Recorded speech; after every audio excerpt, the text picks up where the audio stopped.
성공예감 이대호입니다. 2부의 문을 열겠습니다. 5월의 첫날 5월 1일 목요일 근로자의 날. 저희는 근로자가 아니니까 생방송으로 함께하고 있는 성공예감 이대호입니다. 오늘도 고맙습니다. 안현자님이 많은 사람들이 쉬어도 한 푼이라도 더 벌려고 오늘도 일하고 싶은데 쉬라네요 유유. 이렇게 또 원치 않게 쉬시는 분들도 계실 수도 있겠어요. 또 경기가 안 좋다 보니까 하루라도 더 일하려고 하시는데, 아까 3335님은 360번 시내버스 기사입니다. 정말 오랜만에 방송 듣고 있네요. 왠지 무기력해서 방송도 멀리하고 그냥 하루하루 보내는 것 같습니다. 오랜만에 퀴즈 정답 도전해봅니다. 라고 하면서 SK텔레콤 쓰고 있어서 걱정이 또 많으시다고 보내주셨네요. 정답은 해커입니다. 이렇게 보내주셨어요. 네, 정답 맞히셨습니다. 경제상식 퀴즈의 정답 해커였고요. 이번에 SK텔레콤 유심 해킹도 그렇고 화이트 해커가 많아야 되는데 안 좋은 일 하는 해커들이 많아가지고요. 잡아야죠. 또 경찰에서 또 수사 또 열심히 하고 있다고 하니까요. 다시는 또 이런 일이 생기면 안 되겠고요. 이종현님, 후배가 이 시간 성공예감 이대호입니다 들어보라고 추천을 해주네요. 저는 완전 컴맹인데 그래도 콩을 깔아서 이렇게 핸드폰으로 라디오 듣고 있습니다. KBS 콩으로 듣고 계시는군요. 그리고 이혜진님, 근로자의 날이지만 아이들은 학교를 갔네요. 학교도 좀 다르더라고요. 휴교하는 데도 있고 초등학교는 좀 쉬는 데가 많은 것 같고요. 8835님은 어제 유심을 교체했는데 문자로 보냈던 게 절반 정도는 전송이 안 된 것 같아요. 에러인 듯합니다. 이렇게 또 보내주셨고요. 곳곳에서 또 불편을 또 호소하시는 분들 계십니다. 안전이 최우선이니까요. 유심도 그렇고 유심 보호 서비스도 가입하시면 더 좋을 것 같습니다. 그리고 아까 그 패스 앱 이런 데를 통해서도 안심 서비스 이런 것도 이제 가입하시는 분들 많이 계실 텐데 그게 여전히 너무 많은 사람들이 몰려서 버벅이고 있다. 이런 제보들도 많이 들어오더라고요. 오늘 참 증시는 쉬는 날입니다. 우리 증시는 쉬는 날이고요. 비슷한 시간에 열리고 있는 일본 증시는 아까 한 강보합 정도 나타내고 있더라고요. 여러분의 모든 돈 고민을 조언해드리는 김경필 머니 트레이너와 함께하는 돈줄 상담소 시간으로 이어갑니다. 안녕하세요. 네, 반갑습니다. 대표님도 근로자가 아니시니까. 네, 그렇죠. 오늘 길이 뻥뻥 뚫려서 좋기는 하더라고요. 길 안 막혀서. 네, 길이 안 막혀서. 그렇죠. 네. 아까 360번 버스 기사님 문자 주셨는데 제가 360번 버스를 자주 타거든요. 오, 그러세요? 여의도에서 강남 왔다 갔다 하지 않습니까? 그러다 보니까. 4257님도 광역버스 기사입니다. 오늘도 저희는 감차 없이 정상 운행합니다. 이렇게 보내주셨어요. 자, 여러분의 소비, 저축, 투자 등 돈에 대한 모든 사연을 저희가 받고 있습니다. 꼼꼼하게 적어주실수록 채택될 확률이 더 높아지고요. 저희 KBS 1라디오 성공예감 이대호입니다. 홈페이지 들어오시면요. 돈줄상담소 게시판이 있거든요. 거기에다가 글을 올려주시면 저희가 그냥 사연만 소개해드리느냐? 아니죠. 선물이 많이 나갑니다. 미니 가습기, LED 무드 스탠드, 그리고 건강기능식품인 YG 부스터까지 3종 세트를 보내드립니다. 조금 바뀌었네요. 이걸 바로 간파하시네요. 그럼요. 항상 듣는데. 꼼꼼하십니다. 진짜 꼼꼼하십니다. 오늘은 이제 근로자의 날이기도 하고 직장인 사연을 준비했는데요. 40대 후반 부부입니다. 그런데 외벌이 가정이에요. 그리고 작년에 아이를 입양해서 함께 살기 시작을 하신 분인데 40대 후반에 육아를 처음 시작하다 보니까 노후 준비도 잘 안 돼 있는 상황에서 좀 고민이 많으신 것 같아요. 이분들의 벌이를 좀 일단 들어보니까 남편이 버는 돈이 세후 약 370만 원, 그리고 아이 관련된 수당으로 받는 게 60만 원이라고 하네요. 근데 일단 이렇게 수당과 월급 분리해서 관리하는 게 원칙일까요? 네, 일단은 아이 수당 60만 원을 받는다라고 했는데 이게 이제 2022년 1월 이후에 출생한 아이에게 그리고 이제 16개월 된 아이를 지금 입양을 하셨어요. 그래서 아동 수당이 나가게 되는데 부모 급여라든지 아동 수당이라든지 첫 만남 이용권이라든지 해서 이게 0세부터 7세까지 한 8년 정도 한 2,970만 원 정도가 지원되는 사업이거든요. 그래서 정부 정책으로 나가고 있고 이 60만 원은 당연히 따로 관리해야 될 필요가 있습니다. 왜 그러냐면 60만 원을 아이한테 쓰고 물론 60만 원보다 돈을 아이한테 더 쓸 수도 있겠지만 이게 60만 원이라는 거는 딱 한정적으로 나가는 거잖아요. 네. 그러니까 이제 7년 정도만 나가는 거니까 만약에 이거를 내가 생활비로 전용해서 사용하다 보면은 딱 이게 끊어졌을 때 그대로 마이너스가 날 가능성이 많습니다. 그래서 당연히 아이 수당은 아이를만을 위한 그 당시에 필요한 돈으로만 사용을 하시는 게 좋을 것 같고 그다음에 이제 많은 분들이 헷갈리시는 게 이분도 이제 370만 원이 소득입니다라고 써주셨는데 세후 기준. 예, 연봉은 6,200이다. 이게 왜 그러냐 봤더니 그 보너스 상여금이 있어서 그렇거든요. 아하. 그러니까 매달 똑같이 받는 돈은 370인데 많은 분들이 자꾸 매달 똑같이 나오는 정기소득만을 월급이라고 생각을 하시는데 이렇게 생각하시면 안 됩니다. 네, 네. 이게 이제 6,200만 원이라고 하셨으니까 사람마다 공제받는 조건이 달라서 그렇죠. 담세율이 좀 다르니까 얼마가 세후소득인지는 정확하게 예측하기는 어렵지만 15% 정도를 우리가 담세율로 가정을 했을 때 이분의 소득은 한 440만 원 정도 되거든요. 그 얘기는 370만 원 정도는 정기소득으로 받고 보너스나 상여로 한 800만 원 정도 받는 분이에요. 그러니까 네네네. 어쨌든 소득은 440만 원이고 지금 일시적으로 아이 때문에 60만 원을 더 받아서 가구 소득은 500만 원이죠. 근데 이거를 이렇게 분해를 해서 따로 이렇게 관리하지 않게 되면은 나중에 이게 어느 날 딱 없어지게 됐을 때 내가 그거 다 생활비로 쓰고 있었는데 이제 안 나오네? 그러면 고스란히 마이너스가 나게 되니까 여러분들도 이렇게 따로 좀 관리하실 필요가 있다. 그리고 월급을 12분의 1로 정확하게 나눠서 주는 직장이면은 모르겠지만 성과금이나 보너스 같은 거를 받으시는 분들은 그 성과급이나 보너스도 12분의 1로 해서 임금으로 생각하시고 관리하셔야 됩니다. 그리고 특정 월에 건강보험료 더 떼가는 달. 그렇죠. 이것도 타격 생깁니다. 그리고 이분이 아동수당 60만 원 받고 있는 거는 뭐 8살 넘어가면 그때부터는 끊기는 거니까. 끊길 수도 있는 거죠. 예. 그것까지도 또 이게 아마 감안을 해서 2025년 지금 좀 개정을 추진 중이라고 해요. 아동수당이. 그래서 이제 그 취약 이후에도 좀 받을 수 있게 또 이번에 또 대선이 있기 때문에 여러 가지 공약들이 만약에 나오게 된다면은 아동수당이 개정되면서 조금 연장될 가능성은 있습니다. 그렇지만 현재까지는 현재 기준으로. 예, 취약이 되면은 이제 끊길 수도 있기 때문에. 아하. 그리고 이분들이 좀 난임 부부예요. 그래서 열심히 또 아기를 가져보려고 노력을 하시면서 시험관 시술 비용으로 거의 중형차 한 대 값 정도를 쓰셨다고 합니다. 이게 굉장히 비용이 많이 들어가는 것 같습니다. 보니까 그 여성 1인당 평균 진료비가 320만 원, 2022년 기준으로. 그리고 이게 사실 언제 또 될지 기약이 또 없고. 그렇죠. 근데 이제 이 부부 같은 경우는 그래서 입양을 했다. 그러니까 오랫동안 노력하시다가 너무 힘들어서 이제는 네. 입양을 작년 말에 하셨다고 진짜 하네요. 정말 대단하다라고 말씀드리고 싶은 게 칭찬드리고 싶은 게 이게 이 난임 부부들이 그렇다고 그래서 난임 때문에 사실 입양을 한다는 걸 결심한다는 건 정말 쉽지 않은 거거든요. 특히 쉽지 않죠. 네, 정말 훌륭하신 것 같아요. 그러니까 작년쯤에 이제 돌 직전 아기를 이제 맞이를 하신 것 같아요. 남자아이. 예.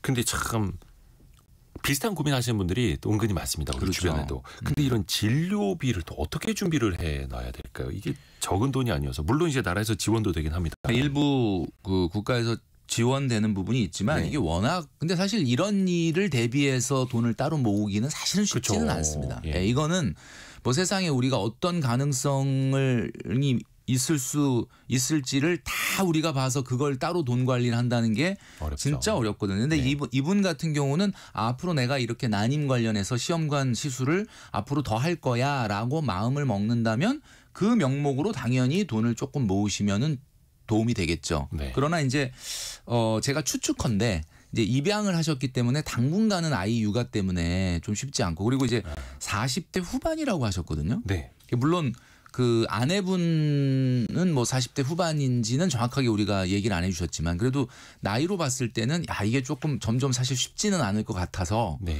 요런 비용에 대해서 따로 이렇게 관리한다, 준비한다라는 것은 현실적으로는 아주 쉽지는 않을 것 같습니다. 네. 이제 슬슬 소비 쪽으로 들어가 볼게요. 근데 저희가 이제 어저께 저도 미리 이제 이 사연을 쭉 읽어봤는데 네네. 소비 쪽에서는 이제 혼쭐 날 일이 거의 없어 보여요. 일단은 소비를 할 때도 왜 우리 김경필 멘토께서 말씀해 주시는 삼심제도 있지 않습니까? 결제 삼심제도. 네. 거의 대법원까지 가는 삼심제도. 그렇죠. 예. 그렇게 생각을 하고 계시더라고요. 결제 삼심제도가 뭔가 하고 또 의아해 궁금해하시는 우리 청취자분들이 있으실 수 있기 때문에 무언가를 살 때 3번 정도 심사를 하고 사라. 네. 뭐 이렇게 복잡하냐 이렇게 생각하지 마시고 그냥 3번 정도만 나한테 물어본 다음에 결제 버튼을 누르시면은 아무 일도 안 일어납니다. 자, 첫 번째 1심이 뭐냐? 정말 필요한 것이냐? 이게 1심이고요. 1심 통과되고 나면 2심. 예산은 있느냐? 이거 통과되고 나면 이제 결제에 굉장히 가까워지는 거죠. 네. 마지막 대법원 3심. 최종 판결입니다. 네. 대체제는 없는가? 아, 자, 여기까지 했는데 대체제까지 없다. 그러면 그거는 무조건 뭐 결제 버튼 누르셔야 되는 거고 우리 사연자님이 소득은 아주 높지 않지만은 이런 결제 삼심제도를 실천하시면서 꼼꼼하게 돈을 사용하고 계시다. 정말 훌륭하다라고 칭찬드리고 싶은 거죠. 그러니까 왜 온라인 앱 이런 거 쓰실 때도 장바구니에 우선은 담아놓고 또 생각하고 또 생각을 하신대요. 그렇죠. 너무 훌륭하시다. 그래서 제가 한 가지 덧붙이면 우리가 부자라고 하는 기준은 10억, 20억, 30억, 뭐 50억, 100억 이렇게 얼마 이상이 있어야 된다가 아니라 네네. 현대사회에서의 부자는 나중에 언젠가 은퇴하고 나서 내가 근로소득이 없어지다. 오늘 좀 노동절인데 네. 근로를 안 하더라도 네네네. 언젠가는 그 자본소득에서 나오는 돈으로도 충분히 행복하게 생활할 수 있는 사람. 그 사람이 부자거든요. 누구나 꿈꾸는. 그죠. 그런데 예를 들면 내가 한 달에 한 생활비 1,000만 원 써야지 직성이 풀린다. 이런 분은 부자 되기가 어려워요. 왜냐하면 자본소득으로 1,000만 원이 나오려면 그냥 네. 근로 안 하고 아무런 일 안 하고 1,000만 원이 매달 나오려면 3%를 기준으로 해도 자산이 한 40억은 있어야 되거든요.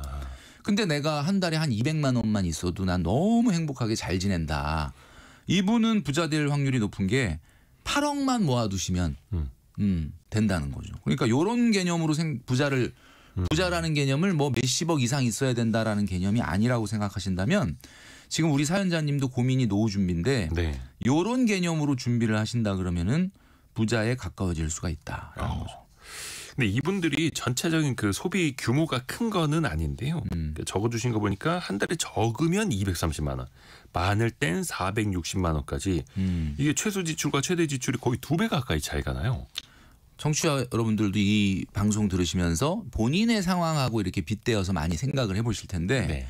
돈을 많이 쓰냐 적게 쓰냐도 물론 되게 중요한데 들쑥날쑥한 게 제일 문제라고 봐야 돼요. 들쑥날쑥. 그러면 돈이라는 게 뭐 사실 이번 달처럼 5월 달이면 돈 더 쓰는 거고 예. 뭐 또 아무런 이벤트가 없는 달은 덜 쓰는 거고 하는 거 아니냐라고 생각하실 수 있는데 아닙니다. 이게 그래서 미리 우리가 우리 오늘 사연자님의 고민이 좀 230에서 460까지 늘어난다라고 했는데 소비는 2가지가 있죠. 2가지. 2가지가 뭐냐. 첫 번째는 정기 지출. 2번째는 비정기 지출이 있습니다. 정기 지출이 뭘까요? 뭐 공과금이라든지 아니면은 뭐 통신요금이라든지 늘 월별로 항상 나가는 거. 매달 반복되는 거. 좀 전에 말씀해 주셨던 고정비, 교통비, 대출이자, 관리비, 공과금, 주식비, 또 아이 보육 관련된 비용 이런 것들이죠. 또 예측 가능하기도 하죠. 사실 그리고 어느 정도 예측 가능하잖아요. 이거 거의 정해진 딱 정해져 날짜에 있잖아요. 자동이체로 나가고. 네. 네. 그리고 이게 매달 나가는데 정해져 있지는 않지만 외식비, 쇼핑비, 문화레저비 같은 것도 매달 나가야 되는 거잖아요. 네. 이런 게 정기 지출이에요. 근데 지금 우리 사연자님도 들쑥날쑥하다라고 문제를 얘기해 주신 이유는 사실은 정기 지출 때문에 들쑥날쑥한 게 아니라 비정기 지출 때문에 들쑥날쑥한 겁니다. 비정기 지출은 뭐가 있을까요? 이거는 계절 지출이라고 우리가 흔히 얘기하는 거죠. 5월. 5월이죠, 5월. 지금 오늘이 5월 1일 아닙니까? 5월. 예, 5월이 됐습니다. 야, 5월이 됐습니다. 진짜. 이 5월만 되면은 제가 굉장히 바빠요. 물론 가족을 위해서 쓰는 게 많기는 합니다만. 그렇죠. 그런데 근데 아닙니다만. 항상 고민이 5월 지나고 나면 뭐 통장에 펑크가 났다는 둥, 마이너스가 늘었다는 둥, 카드값이 뭐 폭발했다는 둥 이런 이야기를 많이 하는데 네. 제가 늘 말씀드리지만 작년 5월에 그렇게 우리가 겪었으면 올해 5월 오는 거 모르진 않았을 텐데 네. 라는 생각이 들죠. 그렇죠, 그러니까 그렇죠. 항상 말씀드리는 게 비정기 지출이 문제예요. 비정기 지출. 우리 청취자분들은 비정기 지출을 대비하는 통장이 있느냐. 우리가 늘 우리 돈줄 상담소에서 얘기하는 계절 지출 통장입니다. 내용이 뭐냐. 명절, 여행, 이벤트, 자동차, 의류, 겨울 의류죠. 이런 것들은 계절적인 지출입니다. 예를 들면 명절 같은 경우는 설하고 추석에만 나가잖아요. 그렇죠, 그때. 그다음에 여행, 여름 휴가, 그죠? 그다음에 이벤트. 지금 5월이 이벤트 폭발입니다. 그렇죠, 그렇죠. 다 몰려 있으니까. 연휴도 있고 근로 어린이날 있죠. 그다음에 어버이날 있죠. 그다음에 요즘은 잘 안 챙기긴 하는데 스승의 날 있죠. 예. 그다음에 사실은 여러분들이 잘 간과하시는데 부부의 날이 있습니다. 아, 부부의 날이 5월 21일이거든요. 혹시 챙기시나요? 안 챙깁니다. 근데 안 챙기는데 예를 들면 무슨 날이 이렇게 많다는 거예요. 5월 달이. 아, 네. 이런 것들을 갑자기 준비 안 했던 돈으로 사용하려고 그러면은 네. 이게 상당히 힘들다. 그러니까 제가 말씀드리잖아요. 이 계절 지출 통장이라고 하는 것을 만들어서 명절, 여행, 이벤트, 자동차, 겨울 의류가 1년에 얼마 들어가는지를 예산을 정하고 그 정한 금액의 12분의 1을 매달 월급 탔을 때 계절 지출 통장으로 자동 이체를 해놓으셔라. 아니 근데 여행이라든지 명절 뭐 이런 거는 이해가 가는데요. 겨울 의류까지도 계절 지출로 미리 준비해 놔야 되는 거예요? 이거는 뭐 어떤 분들은 나는 그렇게 뭐 겨울이 돼도 옷 같은 거 많이 안 사고 돈 안 들더라 그러면 상관없는데. 근데 요즘 뭐 패딩 한 벌만 해도 30만 원 달라고 그러니까 이제 겨울 의류라는 건 특징이 우리가 여름에는 티셔츠, 청바지 같은 거 뭐 비싼 것도 있겠지만 사실 그렇게 엄청나게 부담되지 않는 네네네. 그냥 정기 지출의 용돈이나 생활비에서도 살 수 있지만 그렇죠. 겨울에 코트나 패딩 같은 거 올해 한번 좀 사면. 낡아서 사야 된다 그러면 그거는 목돈이 들어가잖아요. 그렇죠. 그러니까 저는 개인적으로 이렇게 명절, 여행, 이벤트, 자동차, 겨울 의류라는 명목으로 돈을 통장 관리를 따로 하고 있습니다. 그러니까 이렇게 되니까 예. 올해 뭐 어버이날 또 올해 뭐 어린이는 집에 없지만 뭐 어린이날 이런 거 생겨도 그 예산에서 좀 갖다 쓰면 되겠구나 이렇게 되는 거예요. 혹시 그건 어떻습니까? 겨울 패딩을 살 때 물론 이제 지금은 더워지는 시즌이긴 한데 30만 원짜리 패딩이나 코트 살 때 뭐 한 6개월 할부로 하면 되지 뭐. 하면은 이것도 어떻게 보면 이제 나쁘지 않죠. 나누는 거 무이자 아니야? 할부. 라고. 근데 우리가 무이자 할부에 우리가 돈줄 상담소에서 몇 번 얘기했는데 할부의 함정이 뭐냐면은 우리가 우리 항상 요 시간 전에 이제 심리학 시간이 있긴 하지만 네. 심리적으로 봤을 때 전체 금액을 보여주는 것보다는 쪼개서 보여주면은 사람들은 훨씬 그거를 수용하기가 좋거든요. 그러니까 문턱이 예를 낮아지죠. 들면은 뭐 120만 원 그러면 어우 너무 비싼데 근데 6개월 할부로 하면 한 달에 20만 원밖에 안 됩니다. 이러면 괜찮은데라고 하면서 내가 그 상품을 사야 되나 말아야 되나의 판단을 좀 흐릴 가능성이 있어요. 그래서 마케팅을 해야 되는 업체 입장에서는 어떻게든 금액을 쪼개서 보여주는 거고 우리는 그것을 항상 토탈로 생각을 해야 된다. 그리고 내가 할부를 하는 건 좋은데 할부를 했잖아요. 그러면 이제 120만 원짜리를 6개월 할부로 20만 원씩 6개월을 내기로 정했다면 네. 다음 달 예산에서 나 왜 이렇게 돈이 남지?가 아니라 이번 달 맞아. 지난달에 썼던 20만 원도 공제하고 예산에서 써야 되는 거예요. 다 감안을 해야 된다. 그것만 생각하면은 뭐 무이자 할부하는 것은 크게 문제는 없다. 좋습니다. 근데 이 가정 오늘 우리 가정이 이제 여러분들 보시기에 어떤지 모르겠는데 440만 원이 월 소득이에요. 네. 그러니까 월 평균 소득. 그리고 육아 아동 수당이 60만 원 들어와서 현재는 500만 원이에요. 자, 그러면 60만 원 언젠가는 안 나올 소득이잖아요. 일시 네네네. 소득이잖아요. 그쵸. 빼면 440만 원이잖아요. 지금 우리나라의 2025년도 중위소득을 보면 1인 가구가 239만 원, 네. 2인 가구가 393만 원. 이 가정은 3인 가구죠. 3인 가구가 502만 원입니다. 그럼 어때요? 이 가구는 중위소득에 못 미치는 가구죠. 그러니까 소득 순위로 따졌을 때 중간에 못 미치는. 그렇죠. 이거는 꽤 의미가 있는 겁니다. 왜냐하면 옛날에 우리가 사용하던 평균이 아니라 1등부터 그다음에 맨 밑에 있는 순위까지 했을 때 딱 중간이 502만 원이라는 거거든요. 3인 가구가. 그러면 이분은 어쨌든 소득은 상중하로 봤을 때는 하위 구간에 속하시는 분이란 말이에요. 이건 이제 객관적인 데이터로. 객관적인 데이터로. 그렇다면은 당연히 소비에 있어서만큼은 다른 어떤 경우보다 제가 지금 말씀드리는 것처럼 이렇게 계절 지출이라든지 정기 지출이라든지 비정기 지출을 나눠서 더 조금 물론 잘하고 계시긴 한데 맞아요. 조금 더 꼼꼼하게 사용을 하셔서 들쑥날쑥하지 않도록 해야 된다. 그러니까 총액을 더 줄이기는 쉽지는 않은데. 총액은 뭐 줄일 건 없는데 변동성을 좀 줄일 필요가 있다는 거죠. 쪼개고. 그리고 이분들이 잘하시는 게 동네에서 뭐 소비 필수 소비를 할 때는 지역 화폐를 사용하신대요. 예. 꼼꼼하게. 잘하는 거 아닙니까? 이게 지역 화폐 같은 경우는 기본적으로 뭐 할인이 거의 5% 10%가 들어가 버리니까 깔고 들어가니까 그런 거 굉장히 좋은 습관이라고 볼 수가 있겠죠. 그러니까 이분이 지금 500만 원의 소득 중에 얼마를 저축하는가 봤더니 110만 원을 저축을 해요. 그러면 어떻습니까, 여러분? 아직 뭐 아이를 입양한 지가 막 오래되진 않았으니까 뭐 그럴 수는 있다고는 하지만 그래도 아이를 키우는 3인 가구인데 110만 원이면 22% 소득의 22% 정도를 저축을 하고 있는 건데 네. 제가 보기에는 그래 나름대로 잘하고 있는 거다. 이런 생각이 드는 거죠. 맞아요.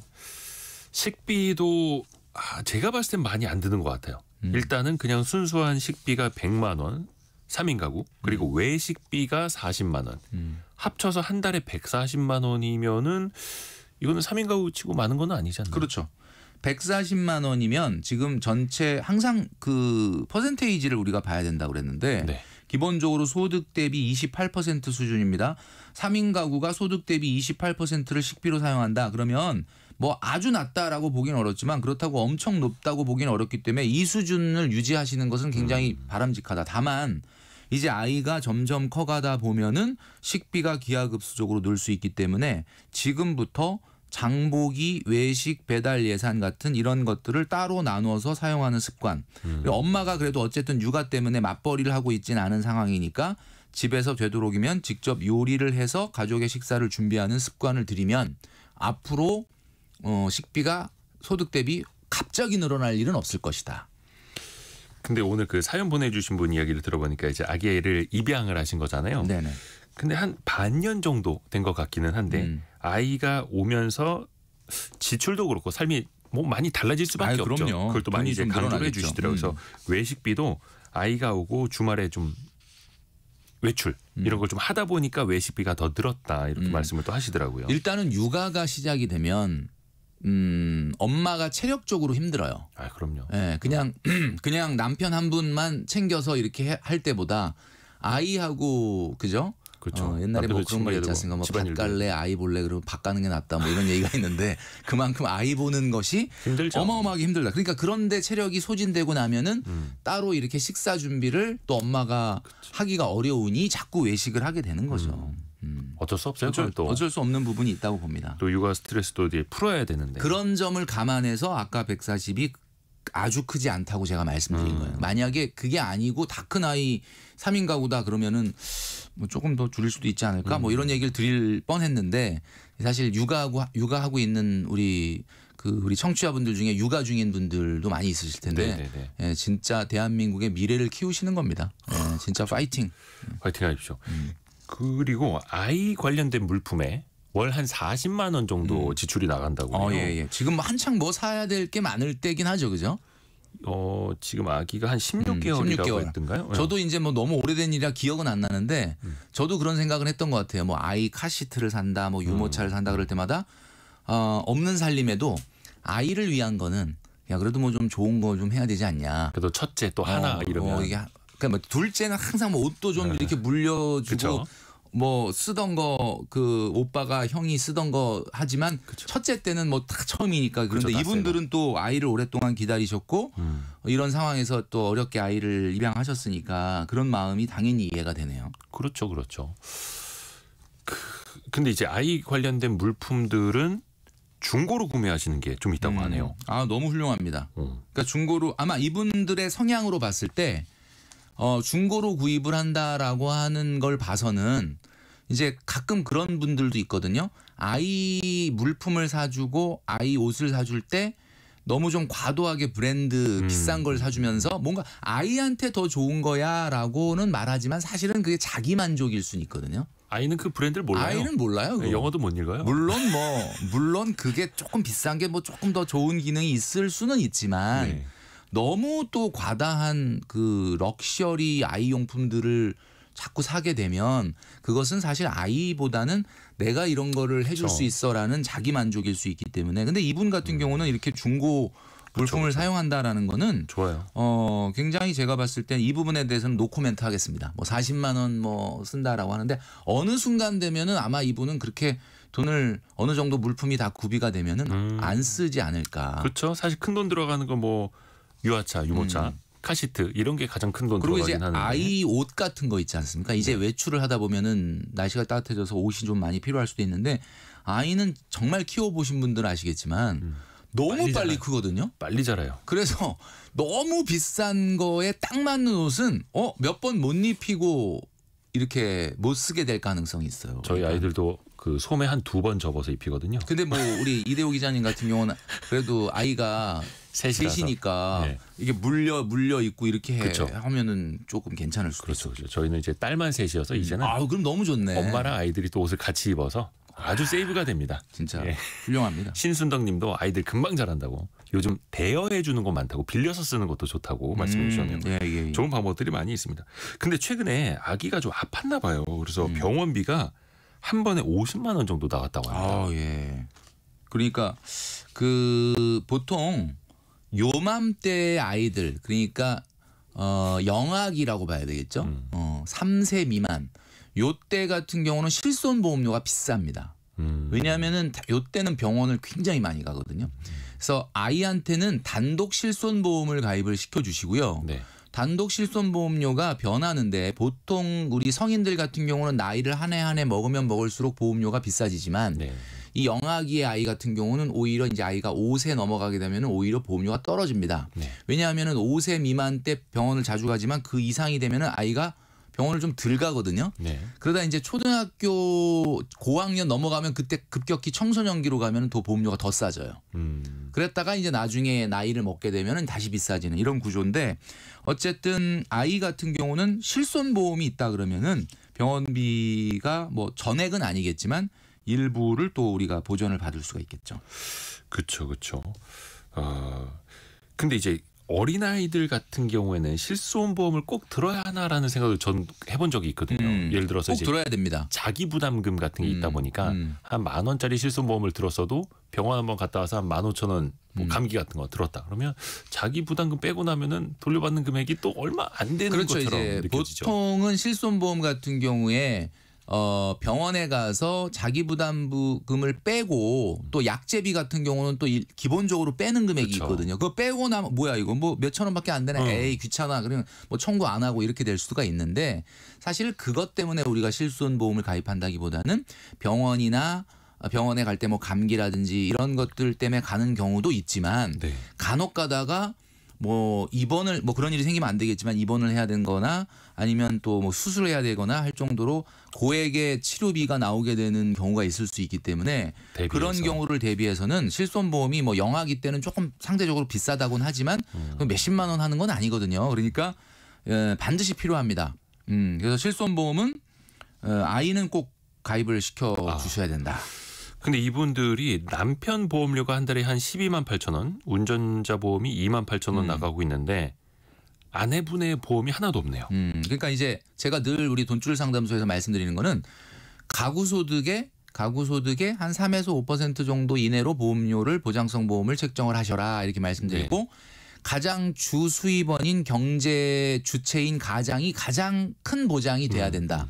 그러니까 당연히 뭐 아빠가 지금 여기는 외벌이잖아요. 네. 그러니까 당연히 아빠가 보험료를 많이 내는 건 너무가 이해가 되는데 많은 분들이 간과하는 게 있어요. 아빠가 돈 벌어 오고 엄마는 집에서 육아하니까 돈 안 벌어 온다라고 생각하지만 만약에 엄마가 아파서 그 자리를 누군가 대신을 해야 된다라고 하면 우리가 지금 엄마가 현실적으로 돈을 안 버는 것 같지만 이 육아와 가정에 대한 어떤 돌봄에 대한 비용을 돈으로 환산한다 그러면 이거 뭐 300만 원 이상이거든요. 그렇죠. 그러니까 아내도 가입을 하셔야 돼요. 다만 아내는 현실적으로는 소득이 없으니 실손보험에다가 소득 보전이 되는 보험은 조금 뭐 나중에 가입한다고 미루더라도 최소 실손보장은 있어야 된다. 그러니까 우리가 보통 가장은 실손보험으로 안 되는 부분이 있잖아요. 네. 예를 들면은 혹시 암 같은 질병이 생겨서 1년 정도 내가 휴직을 한다 그러면 무급휴직이 될 수가 있잖아요. 네. 실손은 치료비는 실손에서 어느 정도 보상을 해준다고 하지만은 내가 1년 정도 회사를 쉬고 장사를 못하고 자영업인 분들은 가게를 못 열어서 생기는 소득 상실은 보전을 해주지 않으니까 당연히 진단비라든지 이런 것들이 필요한 거죠. 다른 소비를 한번 좀 볼까요? 저 이거 칭찬 좀 해드리고 싶은데 통신비가 한 달에 62,000원 정도 나가는데요. 남편이 3만 원, 아내분이 네네네. 5,000원.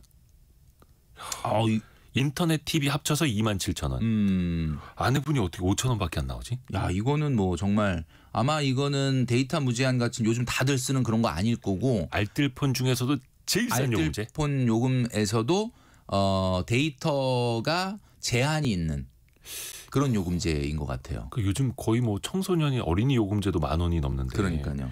진짜 대단하신 것 같아요. 이런 고정비 같은 거 좀 아끼고 지금 또 이렇게 육아 때문에 활동 반경이 크지 않잖아요. 집에서 그냥 와이파이 사용하면 되니까 데이터 많이 필요하지 않다. 외부에 나갈 일이 많지 않다 보니까 이렇게 하시는 것 같은데 작은 거 하나에서 돈에 대한 태도가 바뀐다고 말씀드렸지 않습니까? 그러니까 이런 것들은 굉장히 칭찬할 만하다. 돈에 대한 태도가 굉장히 좋으신 분들.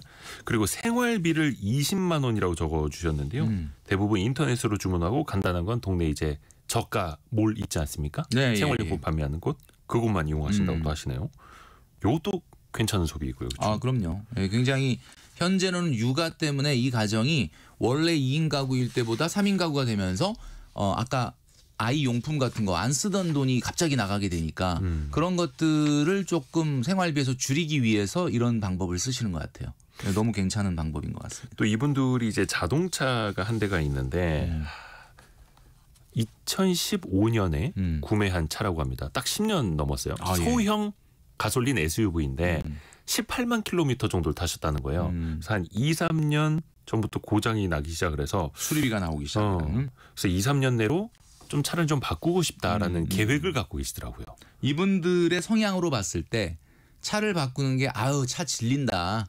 좀 신형으로 바꾸자. 그건 아닌 것 약간 이런 같아요. 거는 아닌 것 같아요. 예, 왜냐하면 필요에 의해서. 18만 킬로미터를 탔다. 그러면은 사실 고장도 나고 그러니까 아이가 이제 또 생겼지 않습니까? 그러면 또 나들이 하거나 이럴 때 유모차 실어야 아이 용품 싣고 가려면 차는 좀 필요할 것 같기는 해요. 그런데 이제 제가 말씀드리고 싶은 거는 우리나라 사람들은 제가 늘 말씀드리지만 자기 소득에 맞는 차를 타는 게 아니라 자, 오늘 우리 사연자님을 얘기하는 건 아닙니다. 네.